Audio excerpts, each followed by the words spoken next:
Hi friends, welcome to cine family 2. ప్రముఖ star మా ఛానల్లో ప్రసారమవుతున్న సూపర్ హిట్ సీరియల్ చిన్ని సీరియల్ ఆన్ సీరియల్తో పోటీ పడుతూ ముందుకు దూసుకుపోతుంది. ఈ సీరియల్లో న్యూ జనరేషన్ స్టార్ట్ అయిన సంగతి మనందరికీ తెలిసిందే. చిన్ని సీరియల్లోకి కొత్త క్యారెక్టర్స్ ఎంట్రీ ఇస్తున్నారు. అయితే రీసెంట్గా చిన్ని సీరియల్లోకి చందు క్యారెక్టర్లోకి టాప్ సీరియల్ యాక్టర్ ఎంట్రీ ఇవ్వబోతున్నారు. ఆ సీరియల్ పేరు ఏమిటంటే ప్రేమ ఎంత మధురం.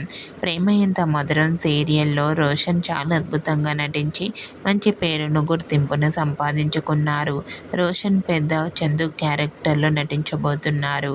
రోషన్కి ఆల్ ది బెస్ట్ చెప్తూ రోషన్కి చిన్ని సీరియల్ మంచి సక్సెస్ను ఇవ్వాలని కోరుకుంటూ ఈ వీడియో మీకు నచ్చినట్లయితే మీ అభిప్రాయాన్ని మీ కామెంట్ రూపంలో తెలియజేస్తూ లైక్ చేయండి, షేర్ చేయండి. మరిన్ని ఇంట్రెస్టింగ్ అండ్ లేటెస్ట్ అప్డేట్స్ కోసం మా సినీ ఫ్యామిలీ 2 ఛానల్ని సబ్స్క్రైబ్ చేసుకోండి.